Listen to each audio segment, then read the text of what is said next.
Ha llegado el momento de escuchar la palabra de Dios. Un potente mensaje extraído de las Sagradas Escrituras. En la voz del pastor Carlos Hoyos.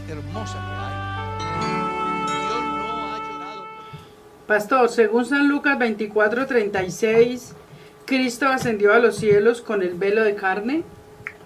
San Lucas 24:36. Está hablando de la resurrección de Jesús. Sí, dice así: mientras ellos aún hablaban de estas cosas, Jesús se puso en medio de ellos y les dijo: paz a vosotros. Pues debe de leerse todo el pasaje. Recuerde que siempre decimos aquí, nunca tomemos un texto aislado. Y pues el pasaje se relaciona con apariciones del Señor después de la resurrección. ¿Ya? Y usted va a encontrar eso mismo en el capítulo 16, verso 14 de San Marcos, en el capítulo 20, versos 19 al 25 del Evangelio según San Juan, como también en el capítulo 20, verso 26 y 21-25 del mismo Evangelio. Es bueno que comprendamos que cuando se da la resurrección de Jesús, automáticamente se presenta el milagro del cual todos nosotros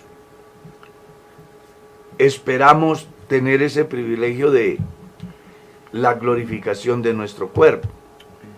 Ahora, recuerde que una vez se le han acercado a Jesús y él ha dicho, cuando quieren tocarle, él ha dicho, no me toques, porque aún no he subido a mi Dios y a vuestro Dios. Y concluye la Escritura, porque Jesús aún no había sido glorificado. Así que es bueno que desliguemos lo humano de Jesús con lo esencial o en sí lo que es la deidad manifestada en carne. Jesús en la condición humana participó de todo lo que los mortales participamos, como dice el escritor a los Hebreos. Inclusive dice, fue tentado en todo, pero sin pecado. Jesús, para ascender al cielo, donde está en este momento, obró en sí mismo el milagro de la glorificación, porque solo en cuerpos glorificados es que se puede llegar a estar en el lugar como Jesús dijo a los judíos que estuvo primero. Entonces Jesús en su cuerpo humano como tal no ascendió al cielo, ascendió al cielo con un cuerpo glorificado. Sigamos. Amén. Pastor, nos hacen una pregunta. Nuestro oyente dice, ¿cómo y hasta cuándo debo perdonar a un esposo que cae varias veces en pecado? Lo primero es que se debe de tener en cuenta el compromiso que asumió. Es que cuando uno se casa, asume un compromiso con Dios, con la sociedad, con la familia de la pareja, con la pareja misma, consigo mismo. Y es que a uno le dicen que recibe esposo u esposa para bien o para mal. ¿Y qué dice el inteligente que se casa? Sí, acepto. Las personas que se casan deben de saber que hay una oportunidad en la vida de probar esa finura cristiana fundamentada en aquello que es muy difícil, pero que es esencia del cristianismo. Se llama el perdón. Jesús mismo fue claro cuando Pedro, de una manera generosa desde el punto de vista humano, le dice al Señor, Señor, ¿cuántas veces perdonaré a mi hermano que pecare contra mí? 7 veces. O sea, a Pedro se le hace mucho. 7 veces. ¿Qué le dijo Jesús? 70 veces 7. Pastor, pero no será una exagerancia de la Biblia. No, es que el 70 manejo veces 7. es un manejo de que en matemáticas se llama potencial. ¿Cómo es que se dice? Potencialización. Potencialización. Potencialización. Entonces, el perdón no tiene límites. Como usted dice, que cuántas veces o hasta dónde, bueno, hasta que usted sea capaz de perdonar. Y yo le recomiendo que se arme de esa fe y de ese valor para perdonar. ¿Ya? Para perdonar. Porque entre otras cosas, está escrito que su salvación y la mía están condicionadas. Léalo en San Mateo capítulo 6. Porque si no perdonáis a los hombres sus ofensas, tampoco vuestro Padre Celestial perdonará a las vuestras. Es bueno que la persona también entienda algunos aspectos. Primero, debe de saber que por salud debe de tomar todas las medidas suficientes para su vida de intimidad con la persona, y también debe de poner a escoger a esta persona qué es lo que quiere, porque esta persona no debe de jugar con usted. Usted merece respeto y debe de ponerlo a decidir, o ponerla a decidir en el caso de que sea una mujer, porque no se trata de un juego, ya que de por medio hay mucho que perder. Entonces yo le recomendaría hablar, ponerlo a escoger, y en caso de que la persona que está teniendo ese comportamiento persista y un día tome la decisión de abandonar el hogar, la Biblia dice, no está el hermano sujeto a esa esclavitud. Pastor, pero creo que esa persona tiene que tener suficiente amor en su corazón para perdonar. Claro. Porque si solamente que porque en la iglesia o que el pastor donde asiste le dice que ella debe de estar ahí y ella va a vivir amargada todo el tiempo, No tiene solamente sentido. como por un reglamento, no tiene sentido. Y no le va a producir ningún efecto ni espiritual ni humano. Exacto. Porque las cosas tienen que hacerse desde el corazón. Exacto. Es muy importante su aporte en el aspecto, debe de haber amor. Y es que cuando hay amor, hay perdón. Sí, señor. El amor todo lo sufre, Amén. todo lo soporta. Ojalá que usted ame de tal manera que pueda perdonar de corazón. Porque hay personas que perdonan por conveniencia. Es decir, ¿para dónde me voy yo con estos 5 hijos? Me toca vivir con él, pero vive con la amargura en el alma. Y eso ahí no sirve. Me toca perdonar porque la iglesia me lo impone. Eso tampoco sirve.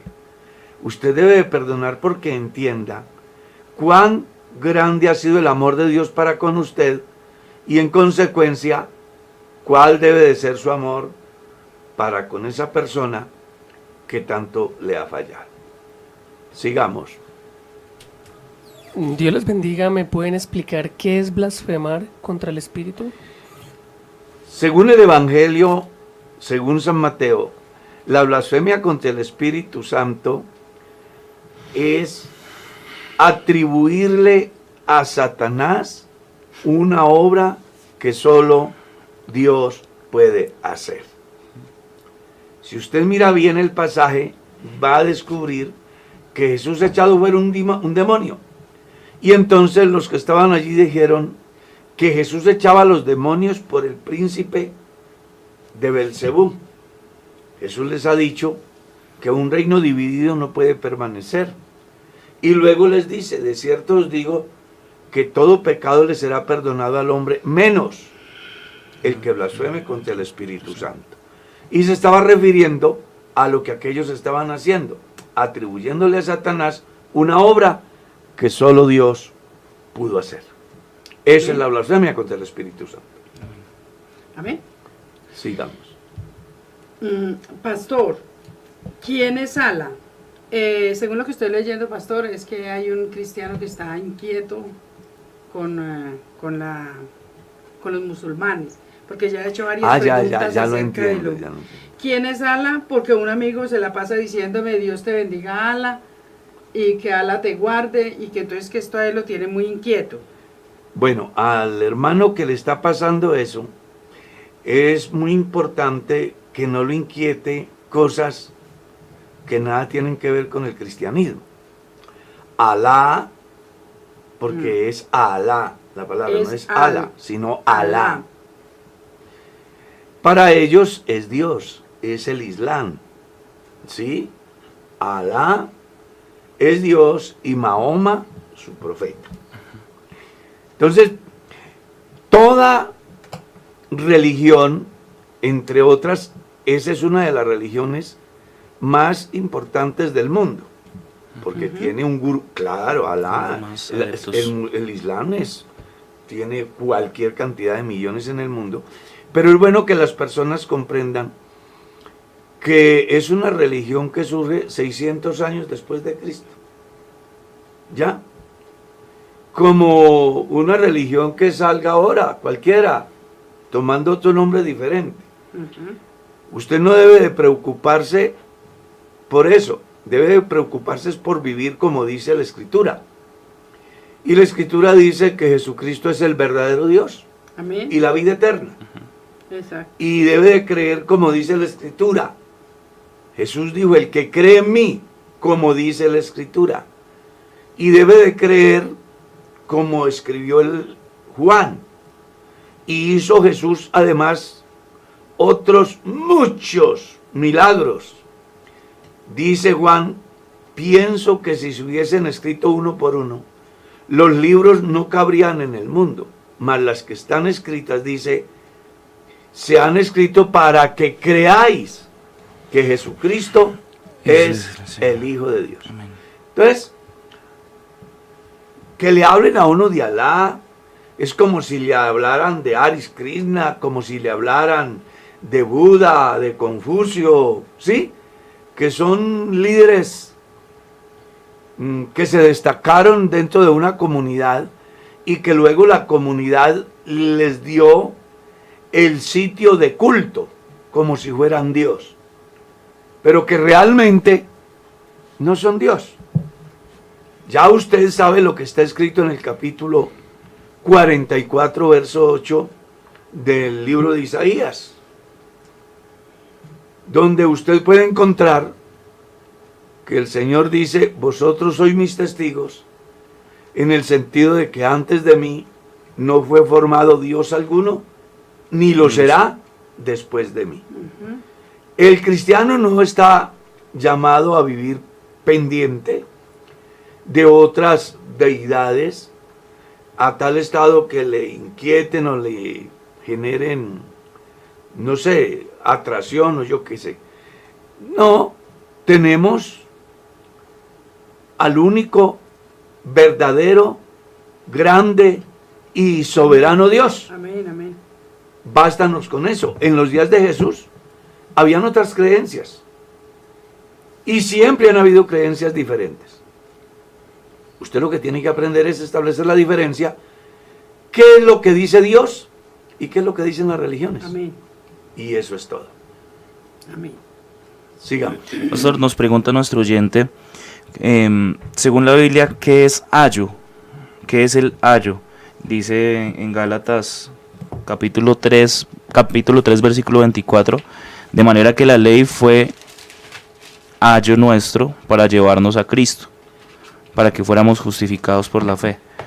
La ley lo que hace es mostrar el pecado, es mostrar la infracción, es hacer ver que uno ha faltado. Por eso el capítulo 7 de la carta a los Romanos dice, yo no conocí pecado si no fuera porque la ley dice. ¿Ya? Antes de la ley había pecado en el mundo, pero a nadie se le inculpó porque no había ley. Entonces lo que está diciendo Pablo es, a los Gálatas que la ley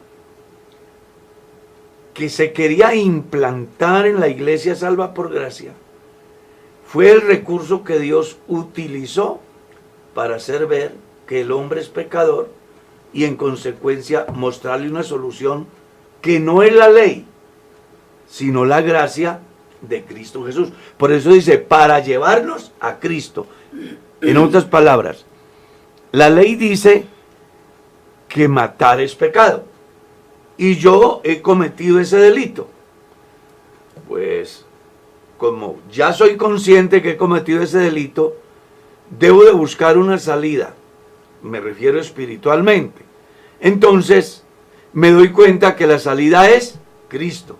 Entonces, la ley me hace sentir pecador, culpable, y me lleva a reconocer que el único que puede perdonar ese pecado es Dios a través de la obra hecha por Cristo Jesús a favor de los mortales, como una expresión del amor, de la gracia y de la misericordia de Dios. Sigamos. Sí, señor. Pastor, otra preguntita por acá. ¿Una persona que no ha hablado en lenguas puede predicar? Según el capítulo 16 del Evangelio según San Marcos, Jesús ha dicho, vayan, prediquen por todo el mundo. El que crea el Evangelio y se bautice, éste será salvo. Jesús les dijo, id por todo el mundo y predicad el Evangelio a toda criatura. El que creyere y fuere bautizado, éste será salvo. La pregunta es, ¿los discípulos ya habían hablado en lenguas? ¿El Pentecostés ya se había llevado a cabo? La respuesta es no. Es bueno que las personas comprendan que las lenguas son parte del paquete de la salvación, pero que una persona sí puede predicar el Evangelio sin haber hablado en lenguas. La samaritana lo hizo. Se fue a los samaritanos a decirles, venid y ved un hombre que me ha dicho todo cuanto yo he hecho. ¿No será este el Cristo? Ahora, cuando yo hablo así, no me estoy refiriendo al campo ministerial, sino sencillamente el campo de lo que es la predicación, de la cual poco hacemos mención los cristianos, porque a los cristianos se nos ocurrió, más que por razones bíblicas, es tradición de que predicar es estar frente a una multitud desde un lugar de 50 o 60 o un metro más alto para dirigir un discurso o un sermón. Y resulta que la predicación del Evangelio comenzó fue persona a persona. Pastor, perdone que le interrumpa, pero es que yo pienso que ni los creyentes tienen la culpa de eso, porque los mismos pastores nos han enseñado y le han enseñado a la iglesia que el que no haya recibido el Espíritu Santo no puede desempeñar un cargo en la iglesia. Pero es que ahí es donde está la diferencia que nosotros, pues, muy respetuosamente, y aclaro, no siendo la respuesta la última revelación, porque cuando hablamos de interpretación bíblica, pues está sujeta a que se pueda dar una falla de interpretación, y no porque la persona que lo hace quiera hacerlo, sino porque pues la mejor manera de interpretar las escrituras es creer como está escrito. Esa es la mejor manera. Pero cuando una persona pide una explicación, entonces ya hay una gran parte de subjetividad en la explicación, porque la persona va a exponer lo que él piensa. Entonces aquí es bueno aclararles lo que la Biblia dice. La Biblia dice que el que creyere y fuere bautizado, será salvo.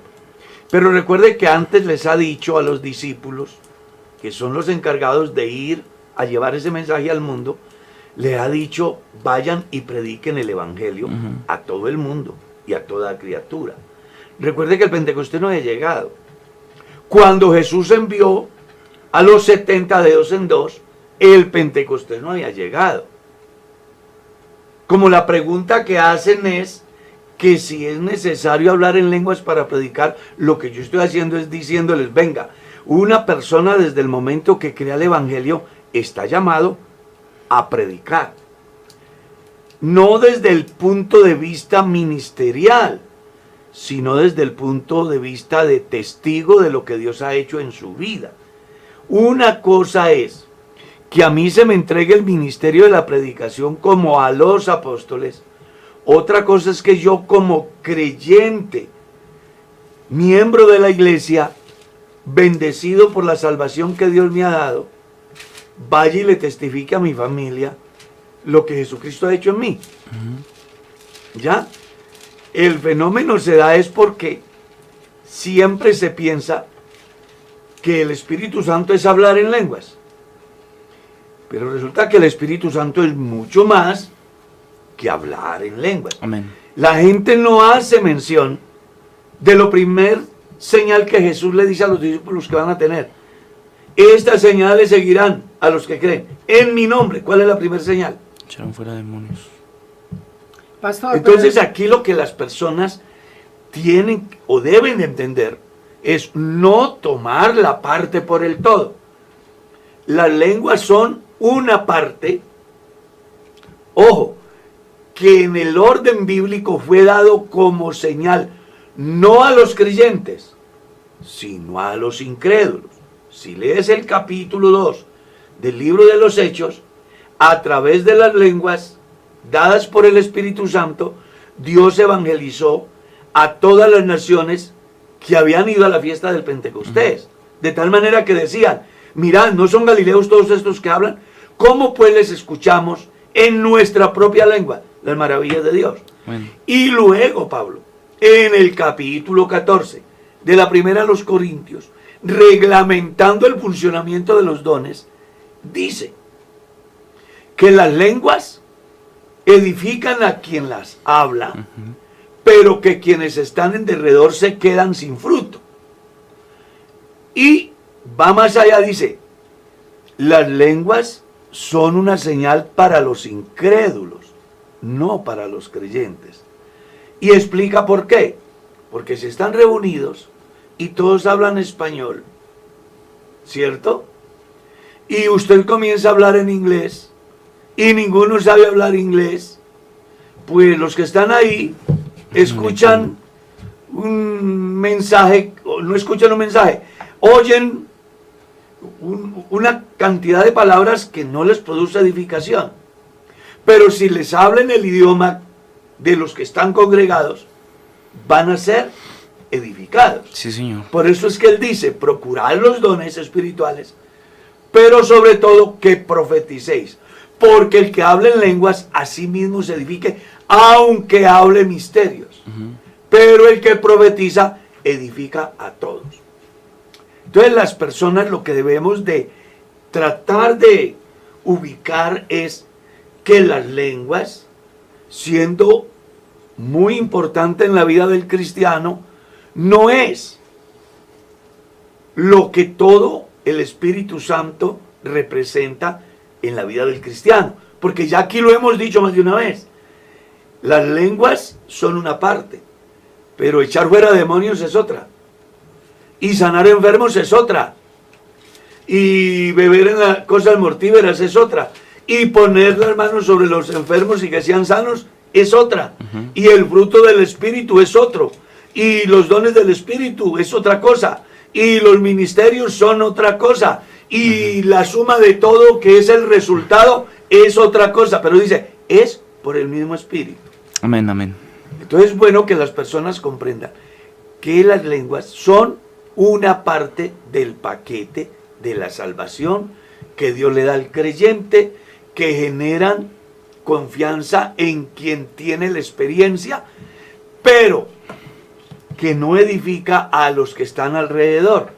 Mientras que si usted habla en el idioma que hablan los que están congregados, pues no solamente usted va a ser beneficiado porque tiene el entendimiento para exponer por el Espíritu Santo, sino que aquellos que no conocen van a ser edificados por la palabra que Dios le da al orador. Sigamos. Pastor, ¿qué hacemos con el versículo que dice, pero recibiréis poder cuando haya venido sobre vosotros el Espíritu Santo y me seréis testigos en Jerusalén, Judea y hasta lo último de la tierra? Pues el texto lo está diciendo. Es que el texto le está dando la respuesta. ¿Qué es el Espíritu Santo en la vida del hombre? ¿Qué produce? ¿Cuál es el fruto? El Espíritu Santo en la vida del hombre genera transformación. Hace que el cristiano dé frutos dignos de un verdadero arrepentimiento. Una vez que la persona es un hombre perdonado, transformado, renovado por la obediencia a Dios a través del Evangelio, pues no puede hacer otra cosa que ser testigo donde esté, poder compartir donde esté. El asunto aquí radica es como en lo que hemos venido diciendo. Recuerde que el fenómeno que se da en Hechos capítulo 2, en Hechos capítulo 8, en Hechos capítulo 19, en Hechos capítulo 10, que hace alusión a las lenguas, está enmarcado bajo el pensamiento de señal a los que no creen, para que a través de esa manifestación sobrenatural, los que están allí que no conocen de Dios, ¿ya? Y que hablan un idioma diferente, en el momento que se da la manifestación sobrenatural en la vida del cristiano hablando en nuevas lenguas, puedan ser evangelizados a través de esas lenguas. Nosotros vamos a encontrar cualquier cantidad de cristianos, y es más, a mí me han hecho preguntas tales como: pastor, yo nunca he hablado en lenguas, ¿soy salvo? La respuesta mía no ha sido subjetiva, porque siempre hemos dicho aquí, nos interesa creer como dice la Escritura. Amén, amén. ¿Y cómo dice la Escritura? El que creyere y fuere bautizado, este será salvo. No se habla en lenguas para ser salvo. Se habla en lenguas porque ya es salvo. Pablo escribe a los Gálatas y dice: por cuanto sois hijos, Dios os ha enviado el Espíritu de su Hijo. No se puede tener el Espíritu Santo si no se es hijo de Dios. Amén, amén. Cuando una persona es un hijo de Dios, una hija de Dios, entonces tiene toda la garantía para ser testigo en cualquier parte del mundo de la obra que Dios ha hecho. Como sucedió con la samaritana. Vengan y vean, me he encontrado un hombre que me ha dicho todo cuanto yo he hecho. Ella fue una testigo del poder de Dios. Amén. Sigamos. Bueno, pastor, soy cristiana. Mi hija tiene un novio inconverso. Él nos sostiene económicamente. ¿Quién es él? El novio. Sí, la hermana es cristiana. La hija de la hermana tiene un novio y él lo sostiene económicamente a todos. Entonces la hermana pregunta: ¿será que me estoy comiendo sus carnes? Eso me tiene inquieta, muchas gracias. ¿Será que está bien de que ella...? Pues hay varias cosas que se deben de analizar, dependiendo del concepto que tenga la persona acerca de novio, porque desafortunadamente en el último tiempo también el concepto de novio ha cambiado. Cuando nosotros éramos jóvenes, el concepto de novio era un lapso de tiempo en el cual dos personas que no son nada llegan a tener una amistad y se va avanzando en ella y van encontrando puntos que se que se encuentran de alguna manera y dicen, venga, creo que lo mejor es que seamos novios, y inician ese proceso hasta llegar al santo estado del matrimonio. Pero hoy día usted encuentra a los novios viviendo juntos. Entonces ya no son novios. Yo conocí un caso en una iglesia donde se le preguntó a unos muchachos, venga hermano, ¿usted es novio de ella? Y dice, no. Y a ella, no, nosotros somos amigobios, es que decían ellos. Y a los días resultó los amigobios siendo padres. Entonces, eso usted tiene que establecer la diferencia. 2. Con respecto a eso de comer sus carnes, nada tiene que ver. Eso es otra cosa que nada tiene que ver con ello. Si el joven que está pretendiendo a su hija y su hija manejan una relación de respeto y él, yo qué sé, por generosidad comparte bienes económicos, pues pienso que ahí no hay ningún problema. El problema va a ser si usted permite que su hija viva en unión libre bajo el concepto de que son novios y a través de ese concepto aprovechar para sobrevivir. Pienso que ahí es otra cosa totalmente diferente. De ser así, es bueno que tenga en cuenta lo que dice el Salmo: no pondré delante de mis ojos cosa injusta, aborrezco la obra de los que se desvían, ninguno de ellos se afirmará delante de mí. Salmo 101, usted lo lee.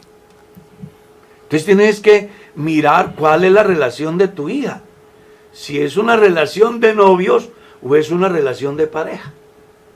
Y según vea, entonces así también debe de usted tomar la decisión.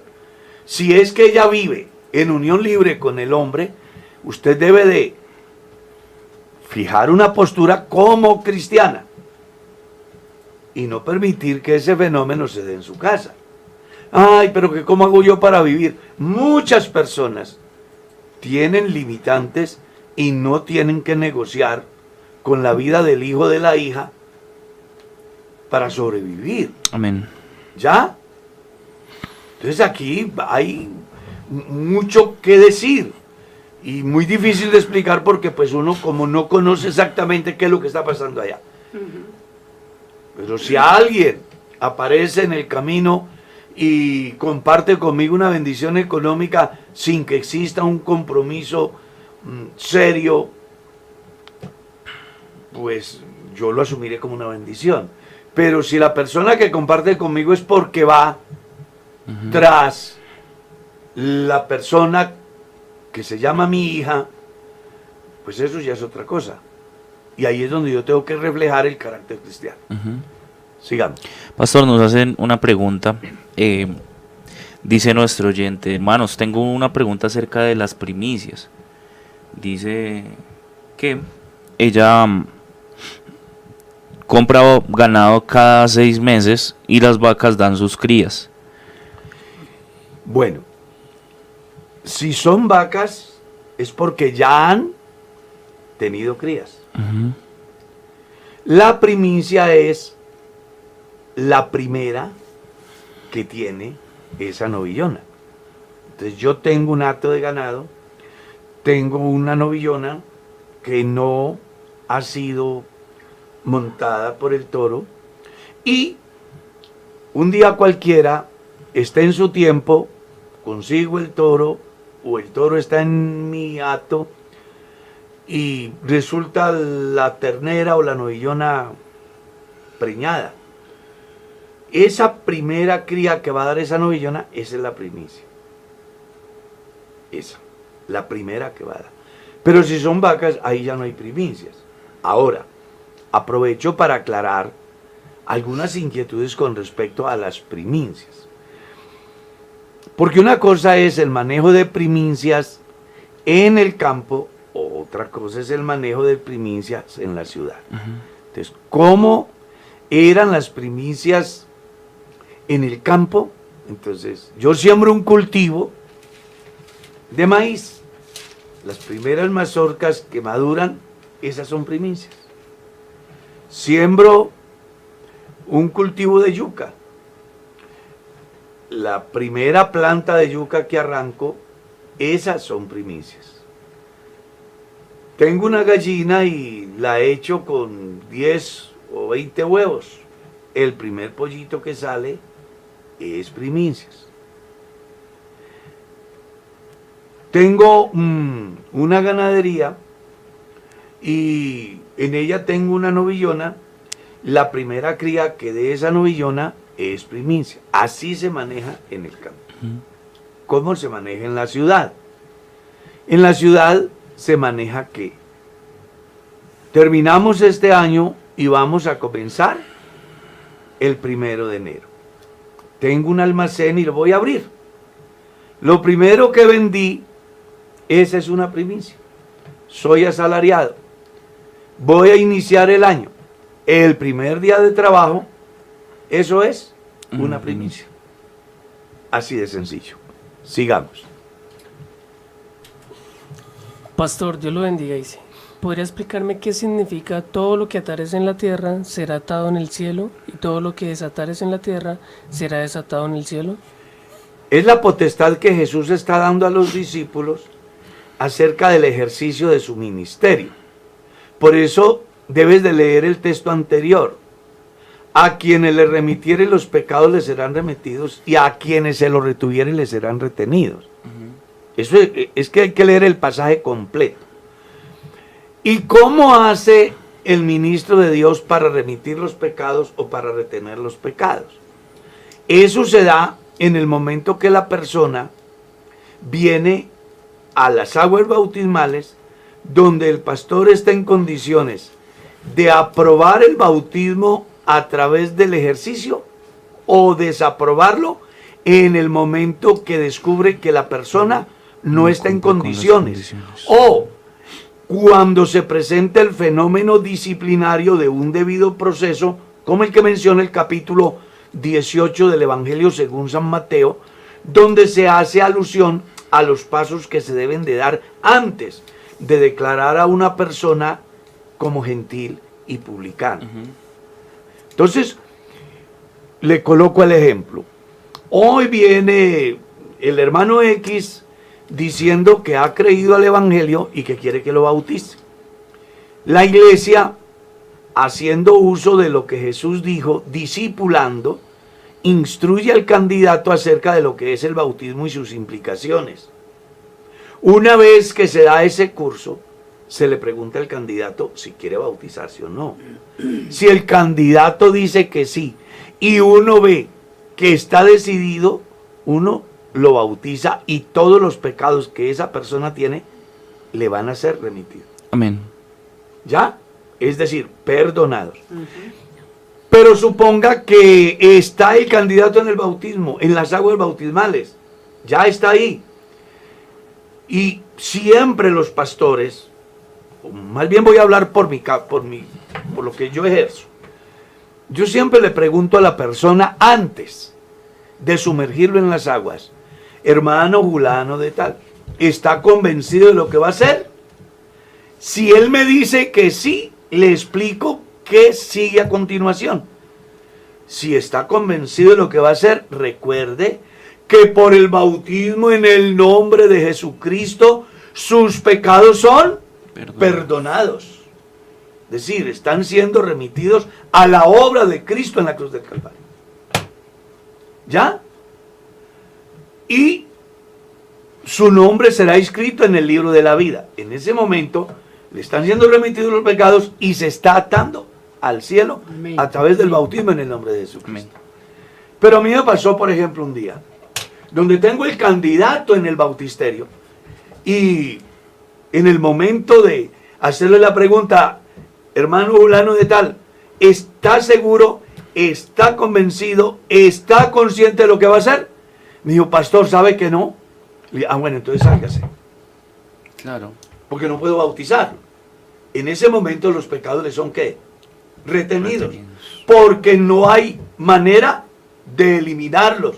Él no ha podido creer lo suficientemente en la obra de Jesucristo y por tal motivo no podrá ser bautizado y en consecuencia sus pecados no son perdonados. Porque si usted lee Hechos capítulo 2, el verso 38, Pedro les dijo: arrepentíos y bautícese cada uno de vosotros en el nombre de Jesucristo. ¿Para qué? Para el perdón de los pecados. Entonces, el bautismo es para el perdón de los pecados. Si una persona, ojo, llega a las aguas bautismales y no está convencido, el pastor no debe de bautizar. Ese es por un lado. La otra parte tiene que ver con las normas disciplinarias, no de la organización, sino de Jesús. Sí, señor. Si tu hermano peca, ve y habla con él. Si lo ganas, si te oye, has ganado a tu hermano. Pero si persiste haciendo lo malo, llama a 2 o 3 testigos, para que en boca de 2 o 3 testigos conste toda palabra. Si los escuchare a ellos, has ganado al hermano. Pero si él persistiere, dilo a la iglesia.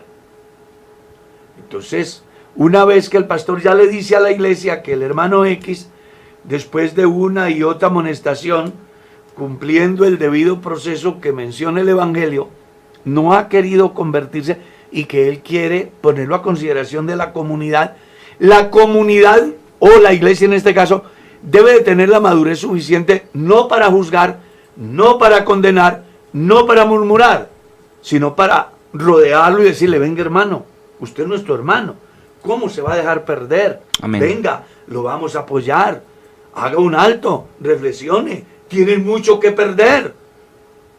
Pastor, pero esa disciplina sí se aplica en este tiempo. Debería de aplicarse, y yo en alguna iglesia lo hice. Y si dice, oye, y sigue diciendo la Biblia, y si no escucha la iglesia, entonces el pastor tiene la autoridad para decir un día: hermanos, el señor Julano de tal, a partir de hoy, ya no será más miembro del cuerpo de Cristo, ni de esta comunidad. Y el día que el pastor diga eso, también será hecho en el cielo, porque a eso es a lo que se refiere el escrito. Entonces, así como el pastor un día lo unió al cielo por el bautismo, en el nombre de Jesucristo para el perdón de sus pecados, un día el pastor, haciendo uso de la autoridad que Dios le da, Amén. a través de la iglesia, podrá decir: no es más miembro del cuerpo de Cristo, no es más miembro de la iglesia. Y en ese día, el nombre de esa persona será borrado. ¿O usted cree que porque está escrito en Apocalipsis, retén lo que tienes para que otro no tome tu corona? O porque está escrito: el que venciere no borraré su nombre del libro de la vida? Está hablando de alguien que no vence, que se quede en el camino. Entonces, aquí hay que ponerle cuidado a ese proceso de la vida cristiana. Amén. Pastor, ¿puede una hermana dar la enseñanza de la escuela dominical estando el pastor presente? Sí. Me están preguntando, no es No, pregunta mía. no, está bien. Yo pienso que hay mujeres idóneas, capacitadas, que Pero- inclusive hacen las cosas mejor que muchos de nosotros. Yo tengo que aceptar que he encontrado mujeres en el desarrollo de mi vida cristiana muy capaces de llevar a cabo una enseñanza de edificación para la iglesia. Ujú. Es obvio que hay ciertas corrientes dentro de la misma iglesia que, haciendo uso de un texto, hacen una doctrina para condenar el servicio de la mujer en la iglesia.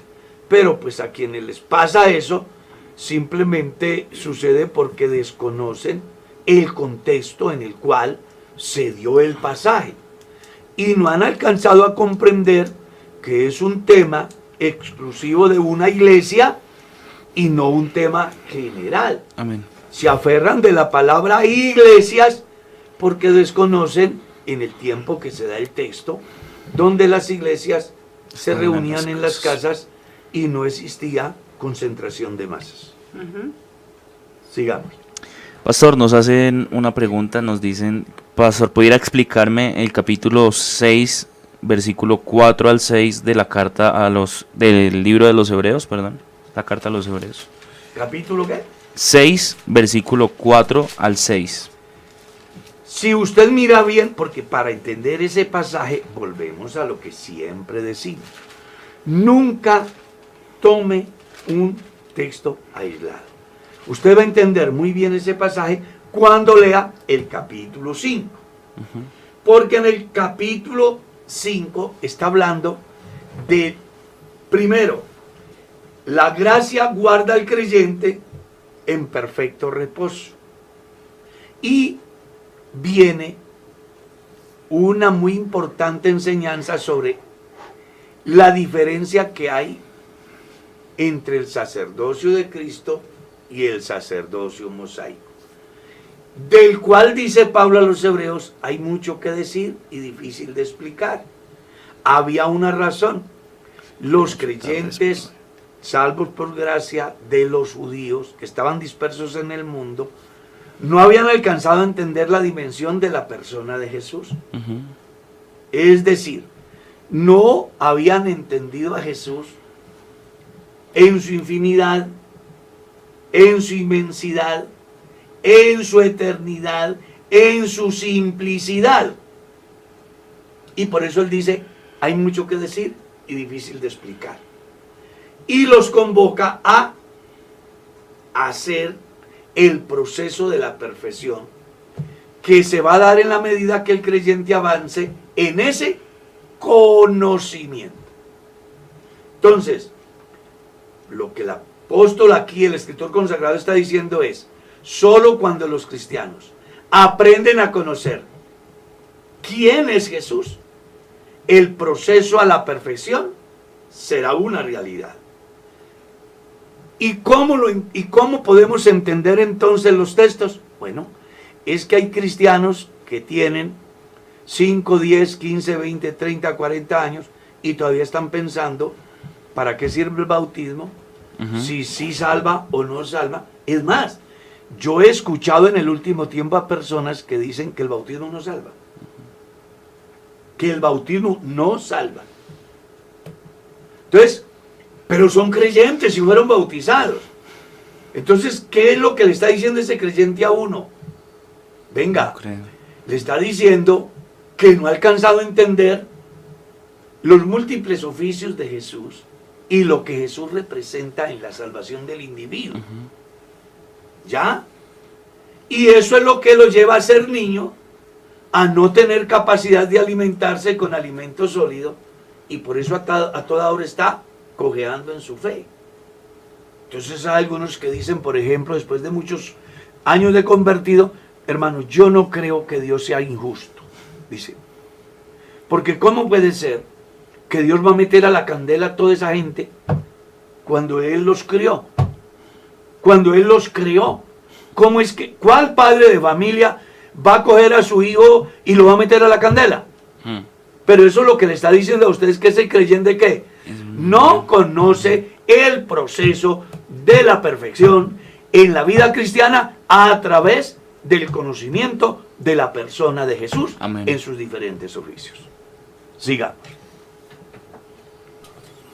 Pastor, por acá dicen, Dios les bendiga. ¿La ciudad de la Gran Jerusalén será física? Porque sean unas medidas exactas. Hay diferentes formas de pensamiento en relación a esto. Yo no me atrevería en este momento a definirle como para que usted diga así es. Todo el que emita un concepto acerca del pasaje lo hará de manera conceptual. Y lo hace de manera conceptual porque todavía no hemos llegado allá. Entonces, uno no puede decir con respecto a esa temática más de lo que está escrito. La Biblia habla de una nueva Jerusalén, da unas medidas, dice que sus puertas no se cerrarán de noche, porque allí no habrá noche. Dice que no necesitará la luz del sol ni la luna, porque allí el Cordero lo ilumina todo. Y eso ha dado pie para que algunos piensen que se esté hablando más bien de la plenitud de gloria del cristiano y no de una condición física. ¿Ya? Entonces, esto ya está muy sujeto al concepto del intérprete de la Escritura. A mí no me preocupa mucho si es física o es espiritual. Yo, dentro de mi pequeño conocimiento, creo que es netamente espiritual, porque quienes vamos a vivir allí somos seres ya espirituales y no en condiciones físicas. De hecho, que para poder ir allí, la Biblia dice que se necesita el milagro de la transformación, que menciona Pablo en el capítulo 4, el verso 13 en lo adelante de la primera carta a los tesalonicenses, o el misterio del cual habla Pablo en el capítulo 15 de la primera a los Corintios, cuando dice: he aquí os declaro un misterio, no todos dormiremos, pero todos seremos transformados. Y hace una aclaración muy importante. Así como trajimos la imagen del terrenal de Adán, ¿cuál es esa imagen? La física, la que se cansa, se fatiga, se enferma, protesta, peca. Ahora en la nueva vivencia traeremos la imagen del celestial. Juan lo va a confirmar en su carta cuando dice: amados, ahora somos hijos de Dios, pero aún no se ha manifestado lo que vamos a hacer, porque sabemos que cuando Él se manifieste seremos semejantes a Él, porque le veremos tal cual como Él es. Hablando precisamente de asumir la naturaleza divina. Pablo, escribiendo en la carta a los Filipenses, dice: nuestra ciudadanía no está aquí, sino en el cielo, de donde esperamos al Señor Jesús, el cual transformará el cuerpo de la humillación nuestra para que sea semejante al cuerpo de la gloria suya. Yo entiendo desde el punto de vista bíblico que es algo netamente espiritual, que refleja la gloria del estado del individuo en la presencia de Dios. Otro puede pensar otra cosa, yo también la respetaría. El tiempo se nos fue, nos toca irnos.